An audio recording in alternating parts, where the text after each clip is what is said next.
How widespread is Shari'a, the Islamic threat? We're going to be talking about it today on Faith and Freedom. I'm Matt Staver, founder and chairman of Liberty Counsel. My special guest is Erick Stackelbeck, who is the correspondent on terrorism for CBN and also GBTV, Glenn Beck's television program. His book is called The Terrorist Next Door, and we've been talking this week about Islam worldwide, and now we've brought it to America.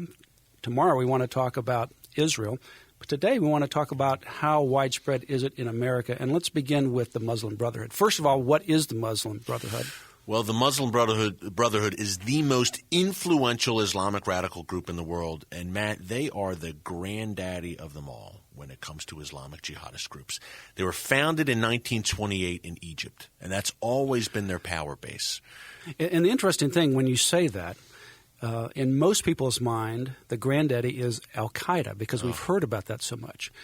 And if during the elections in Egypt, it had been mentioned that al-Qaeda was the predominant party that comes into power, people would have been shocked. But since it was the Muslim Brotherhood, people are less aware of what that is. And yet that is the biggest, most widespread Islamic organization in the world. Two things to remember here, Matt. Number one, al-Qaeda is an offshoot of the Muslim Brotherhood. There's a reason that Osama bin Laden, Ayman al-Zawahiri, Khalid Sheikh Mohammed, all of these al-Qaeda leading lights, as young men before they formed al-Qaeda, they belonged to the Muslim Brotherhood. It's not because the Brotherhood's warm and fluffy about America, I can assure you that. Number two, the Brotherhood is Hamas, the Palestinian terror group Hamas, which the U.S. government designates as a terrorist organization. They self-identify themselves, quote, as the Palestinian branch of the Muslim Brotherhood. Hamas is the Muslim Brotherhood. So Hamas, al-Qaeda, this is the company the Brotherhood keeps. Yet the Obama administration has assured the American people that the Brotherhood is moderate, secular. We can work with these guys, and we've emboldened them in this Arab Spring throughout North Africa and the Middle East. So they began in Egypt. Their headquarters began, I think it was in Cairo. Yes. And they've grown from there around the world. And now we've just gone through elections in Egypt.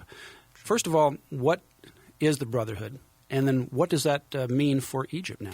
The Brotherhood is devoted to establishing Islamic Sharia law worldwide, and they want to reestablish the Islamic Caliphate. You and I talked about it earlier this week. Which is the Islamic State. The Islamic superstate, all Muslim nations united into one all-powerful entity, militarily, economically, socially, politically. That's what the Brotherhood wants. They're gaining huge traction in the Middle East and North Africa with this Arab Spring. In Egypt, Tunisia, Libya, Syria, Jordan, Morocco, across the board. Now, the Obama administration has made a conscious decision to engage in dialogue with the Muslim Brotherhood, not only in the Middle East, but right here in America. Matt, it's true. The Muslim Brotherhood has front groups operating openly here in the U.S., who are actually working with the U.S. government. Now, I know that sounds conspiratorial, but it's not me saying it. Our own FBI has captured documents. 2004, Northern Virginia, just a few minutes from the White House. The FBI captured documents at the home of a leading Muslim Brotherhood operative. He had a sub-basement underneath his basement with a treasure trove of Muslim Brotherhood documents. This is Northern Virginia, the nation's capital. In those documents, it named several leading American Muslim organizations. And these are the organizations: ISNA, the Islamic Society of North America, the Muslim American Society, the whole alphabet soup of American Muslim groups who we see meeting with the FBI, who we see at White House iftar dinners with President Obama. All of these groups are named in official Muslim Brotherhood documents as, quote, friends of our organization. These are our people. Now, our government has these documents in its possession, yet they continue to meet with these groups. And in those documents, real quick, it makes clear that the Brotherhood's goal is to, quote, destroy Western civilization from within. This is their own words, not mine. And our FBI uncovered these documents. Let's pause on that just for a moment, because we often focus on this jihadism, on the bombings, the terrorism that we see with the suicide bombers or the homicide bombers. But there is a huge aspect that's before that, that sometimes goes under the radar, and that is this attempt to first, before you have to get to that level, to destroy it from within, to literally destroy the West, our Judeo-Christian values from within. You see that as a huge threat to America and the West. Bigger threat than the violent jihad in the long term. Hey, look, it's nasty when people are blowing you up, without a doubt. But here's a key point to remember for everyone. Al-Qaeda and the Muslim Brotherhood, they differ in tactics. Al-Qaeda wants to kill you now, blow you up now. They want the caliphate, Shari'a, now. The Muslim Brotherhood says, hey, look, guys, wait a minute, slow down. We can do this nonviolently. We can do it through elections. We can get jobs in the university, in the media, in the government, in positions of influence. It's a long process. We are very patient. But at the end of the day, although they differ in tactics, here's the key point. The end game for Al-Qaeda and the Muslim Brotherhood is the same. Same outcome. The caliphate and Islamic Sharia law for one and all. People need to remember that when you have pundits inside the Beltway telling you that the Muslim Brotherhood is a moderate group that we should reach out to. Now, I have read that there are some people that have the same ideology as the 9/11 attackers and so forth, but ultimately disagreed with that in some respects because they felt that it was too soon. They felt that the infrastructure of America was not weak enough, and therefore the 9/11 was premature because America was still strong enough to retaliate and take the lives of other Muslims in the Middle East. Do you see that as well? You know, I do. The Brotherhood's philosophy is slowly, slowly, slowly. Look, in Egypt, for instance, they've been waiting for about 90 years. Now they're about to seize the reins. So, and what does that mean for Egypt now? Egypt will be an Islamic state, if not overnight, eventually, under radical Islamic rule led by the Brotherhood. What does that mean for Egypt? It means Sharia. It means degradation of women. It means chaos. More importantly, perhaps, what does it mean for Israel? Yeah, I want to talk about that tomorrow because that's going to be a huge sea change for Israel because they had the treaty there. They gave the land back, a huge part of the delta, to Egypt.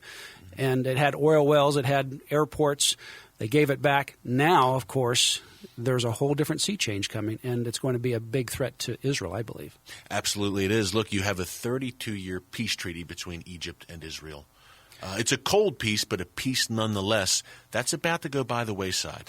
Now, there's a lot that we can talk about in terms of how widespread this is, and I know you go into more of this in the Terrorist Next Door, but how does the New York Mosque fit in to this attempt to undermine the West? The Ground Zero Mosque, the proposed Ground Zero mega mosque, is the equivalent of a Roman victory arch. It's an Islamic victory arch. It's one of the scenes of one of the great Islamic conquests against America. That's how many Muslims view this. And Imam Rauf, who was the guy for a long time who was the public face of this mega mosque, was a master of a concept a concept called taqiyya.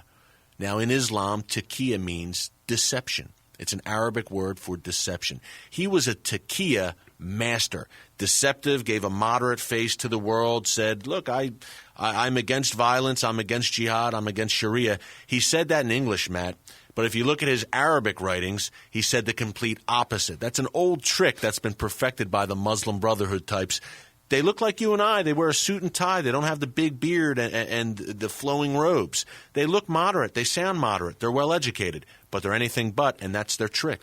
Isn't that also supported by the Quran and the Hadiths that you can actually lie as long as your underlying goal is to ultimately promote and establish Islam? So you can enter into treaties. You can enter into agreements. You can say you're for one thing, but you're actually opposed to what you're saying. And Muhammad himself in the Quran broke treaties.